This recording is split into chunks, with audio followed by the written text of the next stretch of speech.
The 1960s was Britain's golden age of ambition. New motorways stretched across the country, showrooms buzzed with promise, and manufacturers raced to reinvent what a car could be. But ambition and good sense didn't always travel together. Some cars looked brilliant on paper, clever engineering, bold styling, genuine innovation. Owners drove them home proudly. Then the trouble started. Rust ate through bodywork, engines overheated, some designs were simply too strange for British roads, and one car, sitting at #1 spot, became so humiliating that owners avoided being seen in it. Today we're counting down 10 cars that turned pride into regret, starting with number 10. Number 10. Peel Trident. Built on the Isle of Man from 1965, the Peel Trident was marketed as the world's smallest production car, a bubble-topped microcar barely wider than a doorway. Reliant motor buyers looking for cheap, tax-friendly city transport were drawn to its novelty and its featherweight fiberglass shell. Owners initially loved the idea of parking anywhere and paying almost nothing to run it. But practicality soon collapsed. The tiny 49 cubic centimeters engine could barely manage walking pace on inclines, and with no reverse gear, drivers had to physically lift the back end to turn around in tight streets. That wasn't even the strangest part. The cramped, doorless cockpit meant climbing in through the flip-top canopy, an ordeal in the rain. Ventilation was poor, visibility worse, and the ride on Britain's uneven roads rattled bones. Owners quickly discovered that a car built for showroom charm made a miserable daily companion. Few buyers expected just how limiting it would be. And the next car proved that ambition, without proper funding, could be just as damaging as poor design. Number 9. Trident Clipper. Born from a beautiful Italian-styled prototype shown at the 1965 Geneva Salon, the Trident Clipper promised buyers a proper British GT car at an almost unbelievable price. Built using an Austin Healey 3000 chassis with a glass fiber body and a muscular Ford V8, it attracted enthusiasts hoping for supercar looks without supercar cost. Early orders rolled in huge numbers. The styling turned heads, the performance figures impressed, and dealers struggled to keep up with demand. This felt like Britain finally getting something right. Then reality intervened. The small, underfunded company behind it struggled constantly with parts supply and build consistency, and panel fit varied widely between examples. Owners reported water leaks around the glass fiber joints and inconsistent electrics that plagued reliability. What happened next surprised almost everyone.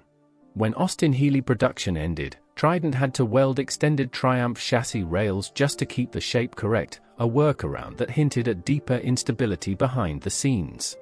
Buyers had bought into a dream still being improvised.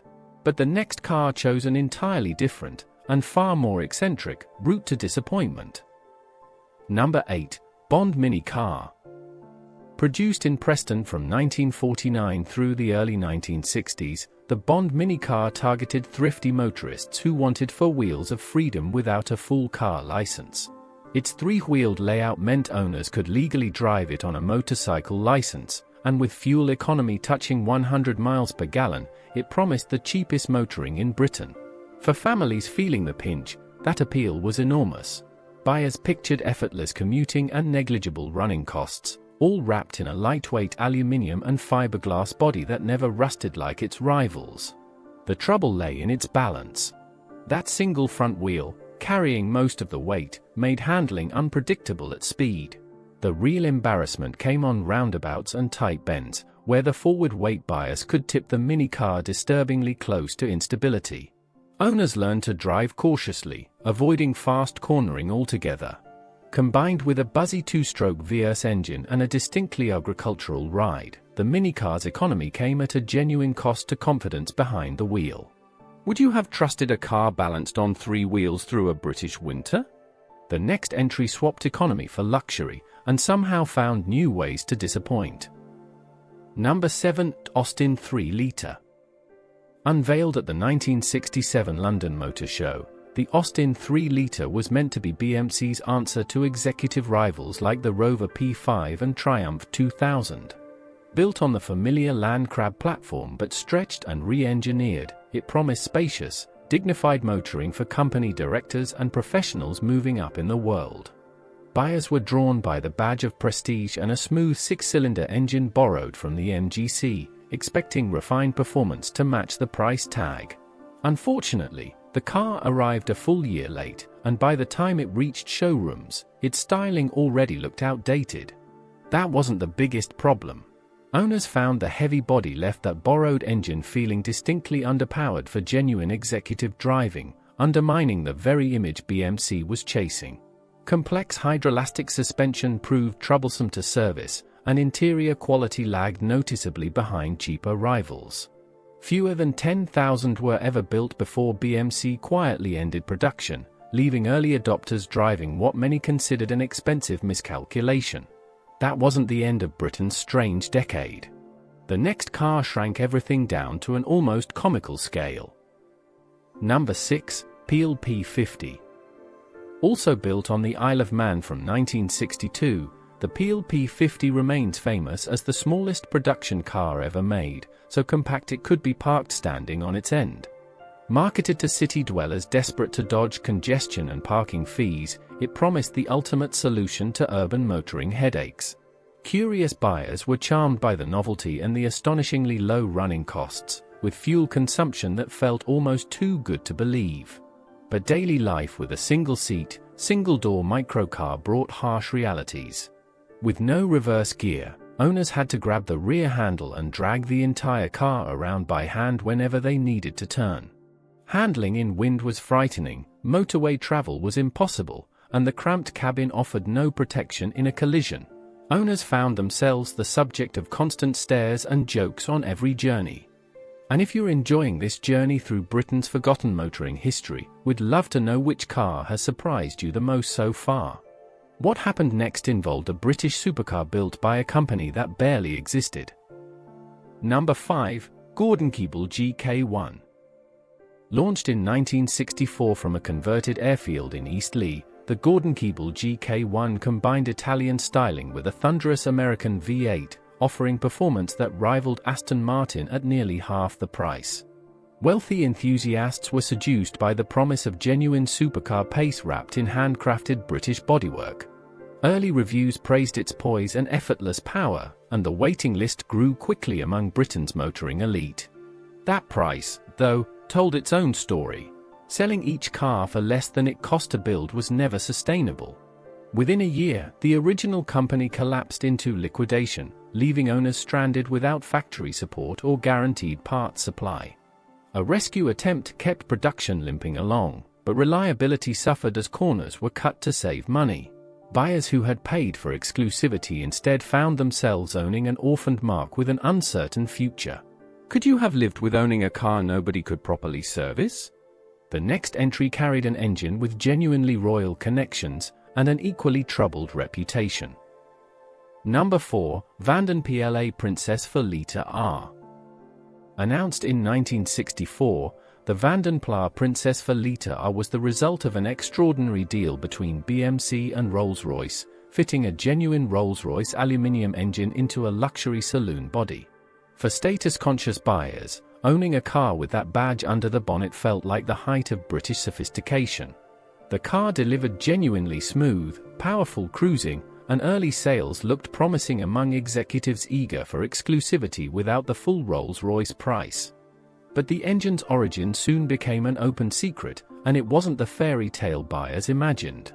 Word spread that the FB60 engine descended from military applications rather than luxury road cars, quietly undermining the prestige owners had paid for. Corrosion also attacked the bodywork aggressively, and production quality never matched the ambition of the badge. Sales collapsed from an initial surge to a trickle within just a few years, leaving early buyers holding a car whose glamour had evaporated embarrassingly fast. One manufacturer, though, believed the answer to British motoring lay in an entirely different, rear-mounted direction. Number 3, Hillman Imp. Launched in 1963 from a brand new factory in Linwood, Scotland, the Hillman Imp was built to challenge the Mini head-on with genuinely clever engineering. Its rear-mounted, all-aluminium overhead cam engine and independent suspension impressed enthusiasts who wanted something more sophisticated than BMC's offering. Buyers were drawn to its innovative transaxle gearbox, roomy cabin, and the promise of nimble handling from a company willing to take real engineering risks. Sadly, that ambition outran Root's ability to build it properly. The next discovery proved worse than anyone expected. An inexperienced workforce at the new Linwood plant struggled with quality control, and early cars suffered fragile water pumps that left engines overheating on ordinary journeys. A troublesome pneumatic throttle and weak Teflon kingpin bushes added to the frustration, while rust attacked bodywork with alarming speed. Owners loved the concept but grew tired of unreliable mornings and unexpected roadside stops, watching mini-sales or instead. If you think this was disappointing, wait until you see what almost every owner on Britain's roads actually experienced next. Number 2. Austin Healey Sprite Mark III. Updated through the mid-1960s, the Austin Healey Sprite Mark III refined the beloved Frog Eye formula into a more conventional, wind-up window roadster. Buyers wanted affordable open-top fun, and the Sprite's cheerful styling and modest price made it an easy choice for younger drivers chasing weekend adventure. Its lively little engine and light weight delivered genuine grins on twisting country roads, exactly as advertised in glossy showroom brochures. But Britain's damp climate had other plans for that thin, budget-conscious bodywork. Rust attacked the sills, floor pans, and wings within just a few winters, and owners frequently found themselves welding patches into cars barely out of warranty. Weather sealing was poor, leaving carpet soaked after heavy rain, while the basic drum brakes struggled against the car's newfound extra weight. What began as joyful ownership often ended with owners quietly selling before the corrosion became too costly to fix. None of that, however, prepared Britain for the sheer embarrassment waiting at number 1. Number 1. Reliant Regal. Produced throughout the 1960s in Tamworth, the Reliant Regal was Britain's most successful three-wheeler, offering buyers a genuine car body on a motorcycle license and tax bracket. For families and commuters watching every penny, that combination felt like a clever, patriotic solution to rising costs. Early adverts promised comfortable, practical motoring, and thousands of buyers happily traded a fourth wheel for lower bills and easier parking. What owners discovered on the road, though, became genuinely humiliating. That single front wheel made the Regal dangerously prone to tipping in sharp corners, a flaw shared by Delta layout three-wheelers of the era, and strong crosswinds could send it drifting alarmingly offline. Passengers often braced instinctively through roundabouts, while onlookers openly laughed at its wobbling stance.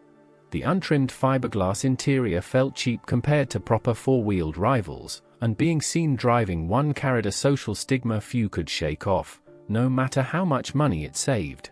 10 cars, 10 very different stories, yet all sharing that same very British trait: brilliant ideas undone by rushed engineering, thin budgets, or plain bad luck.